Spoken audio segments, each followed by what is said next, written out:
Hello, everybody, and welcome to Reptile Dysfunction. My name's Dustin. I'm Ryan. A.K.A. Fuzzy Bottom. Absolutely. And we are here to spread the good reptile word. Absolutely. And we've had a couple good episodes, but this might be our best episode yet. I'm just predicting, looking to the future. It's hard to say what reptiles are the coolest, but we're certainly stepping it up a notch. We are, because... Dustin has gloves. Right. I just like to wear these. These are my new gloves. I just wear It's these not now. his psoriasis. We have a venomous lizard. A truly venomous lizard. That's right. Dangerously venomous lizard. But before we get to that, I got something in the mail the other day. I'm going to show you this. Check out this guy. Ooh. That's a bog turtle print by Tel Hicks. It sure is, Ryan. I'm obsessed with this. I think this is an amazing... he does a lot of work with field guides, right? He does. I own the Rattlesnakes of Arizona, which is a very cool book that is illustrated by him. Yes. Tel Hicks is an incredibly talented. We're just British fans. artist. We're not Yeah, paid. we are. We just like the guy. He's an awesome guy. We just like the guy. If he ever wants to come on the show, I'm sure he has better things to do. Anyway, let's get to it. The main event. Right. Vil, will you bring us the reptile? What do we have here? Look at this guy, or girl, I should say. This is a suspected female. All right, let's see. Ooh, look at this. Wow. So this is a beaded lizard. It is a beaded lizard. Also known as, scientific name. Heloderma exasperatum. That's right. And heloderma is Greek for nail stud. And, the helo is. The derma is skin. Right. Which refers to these guys have studded skin. And each one of these bumps has actually got an ossified or like a bone. Basically pieces of bone in their skin. Like chainmail almost. Almost for like chainmail. defense. So this particular lizard, beaded lizards like Gila Monsters are pretty big, substantial lizards, but the beaded lizards get much bigger. So your Gila Monsters are going to max out about a foot long, maybe, right? Maybe a little bit bigger. Thanks for agreeing with me. And these guys will maximize probably about 3 feet or so, and they can get up to, 9 pounds if you got a big, fat, healthy one? Yeah, 9 pounds. So big, substantial lizards. Gila Monsters are kind of the North American version of this lizard, and one that I've personally tried to find in the wild. I worked out in Vegas for a little while, and I went on a bunch of hikes, never found one. And why do you think that was? You're stupid? That's part of it. Not the brightest guy. Yeah, you're hilarious. You're the biggest fan, aren't you? That's part of it. I got to give that one to you. I was not expecting you to say that, but you're really cut to the chase, Ryan. Yes.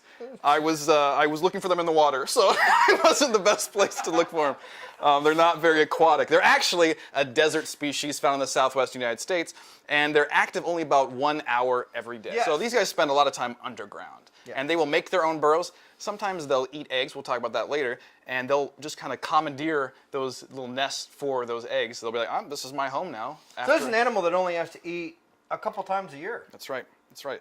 So basically I didn't find it because they're not active hardly ever. Oftentimes they're associated with rains, so you get heavy rains. But anyways, back to the beaded lizard. They do have a similar habit, right? They live mostly underground, but unlike the Gila Monsters, these guys have been seen climbing trees before. They really are associated with specifically seasonally dry tropical forests. Yeah. And if you look at the Central American coastline, these guys are going to be found on the western edge, going down from fairly high northern Mexico all the way down into Guatemala. There's 4 distinct species of beaded lizards. Yep. And that habitat is incredibly endangered. It's actually kind of cool. When the Spaniards first came to that area, the habitat of that seasonally dry tropical forest was actually about the same square footage as France. And now... Got to bring the French into this? Well, but France, we all know France. It's actually a pretty big country when you're looking at Central America. Yeah. Currently, there's about 2% of that original habitat that even is viable, is not being touched by man, and actually only... Unlike you. Only about one... Z! Got your back, buddy. Only Keep going. 0.1% of that land is protected with any sort of park. And not only does it hurt these guys, but you herpers all know Mexico's got a lot of cool herps. About a third of the species of Mexico are found in that environment. So it's a very right. endangered environment. Why don't you Those hold gloves. this guy, by the way? All right, I'll hold him. They are in no part of the range doing great, and this is the Rio Forte. Do I sound? I didn't know you spoke Spanish. Forte. I did not know that you were bilingual. Can you Ryan. say Forte? Fuerte. Forte. Fuerte. Forte. Yeah. Rio Fuerte. So it's a specific one. This is the most northern of the beaded lizards, so found northern. The other 3 species, 2 of which, as they go down the coast of Mexico, and I'm gonna take this thing off. Basically, You can take your shirt off too if you'd like. Just kidding. as you go down the coast of Mexico, beaded lizards are found on the western edge, all the way down to Guatemala. As they go into the next species, there's intergrades. So even though they're now elevated to species level, sometimes they breed together until you get down to the Guatemalan beaded lizard, which it lives in a tiny pocket. And it doesn't have the ability to integrate. Fewer than 200 of that species. That makes it one of probably the rarest lizard currently on Earth. Right. The Guatemalan beaded lizard. But These guys are considered to be the more pretty. They have more yellow in their skin. Some of them are almost completely black, or are completely black. So this one is, has that striking yellow pattern too. And the cool thing with the Gila monsters is they were described first because the beaded lizards weren't an animal that they really knew back then. But the Gila monster was described by Edward Drinker Cope. And anybody that's like cool knows who Edward Drinker Cope is. I definitely know what you're talking about. Edward Drinker Cope is one of like the all-stars of American paleontology. Okay. And he looked at these guys' skeleton and said, well, these Gila monsters, very closely related. And he goes, you know what? I suspect this animal is venomous. And so he named the Gila monster Heloderma suspectum. Suspectum. There you go. They suspected they were venomous. A lot of people don't know that. It's pretty cool.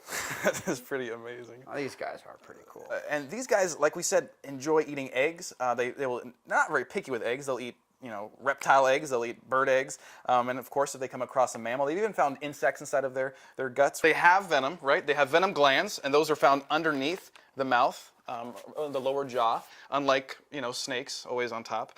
These guys actually chew in the venom, so there's specialized grooves in their teeth, and then they chew it in and work it in. I think that's some nasty. The glands are called the glands of Gabe. No. Yeah. The glands of Gabe.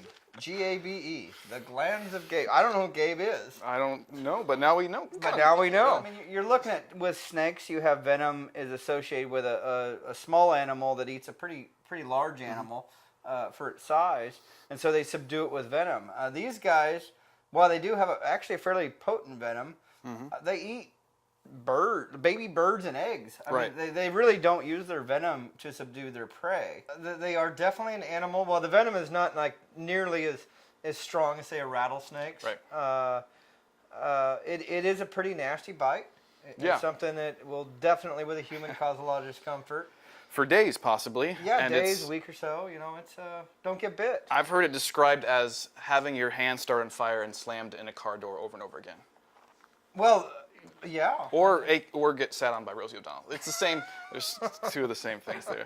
So not something that you want to experience. When people first encountered beaded lizards and Gila monsters, they had a lot of different myths about this species. Right? Really? Yeah. So they considered them almost to be demonic. To be dragons and evil creatures that should be eliminated. There's lots of stories of people coming across these and killing them on sight. And it was believed that if a pregnant woman looked at one of these in the eyes, she would have a miscarriage. I thought he was going to poop on me there for a second. I'm having flashbacks, Ryan. I'm having flashbacks.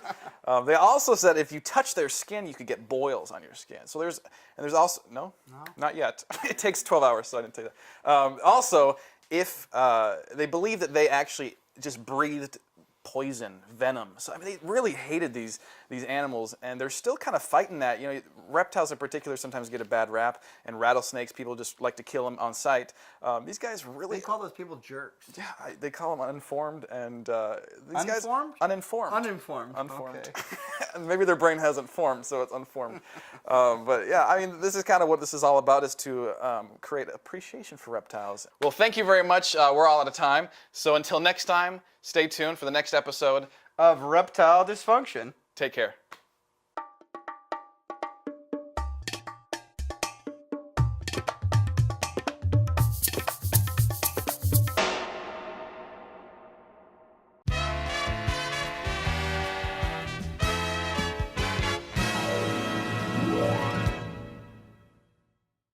So the males will actually fight each other, right? Yes, they will. Kind of competing with the females. They wrestle each other down. Territory too, probably. Probably. Okay.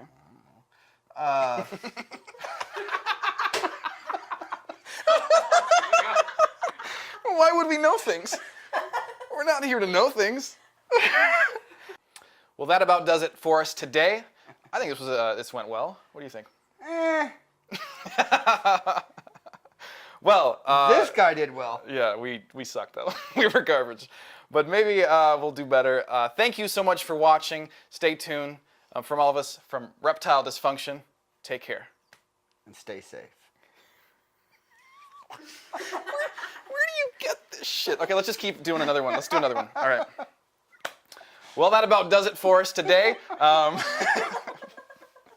get yourself together. I couldn't think of anything else to say. So I want it to go from me to you say, okay, that about does it for us today. From all of us at Reptile. I want to go to you and then back to me, but I don't know what to say. Well, that about does it for until next time. You say Reptile Dysfunction. Reptile Dysfunction. Take care. Something like that. We just need to go. All right. Okay. Well, that about does it for us today. Thank you for watching. We shouldn't plan anything. We're just garbage. Okay. All right. All right. Well, we're all out of time. Thank you so much for watching. Reptile Dysfunction. Take care. See, you keep saying something when you want me to say Ryan, it. there's going to be a pause. You're not going to... Well, I hear you say something. We'll do it one last time. All right. All right.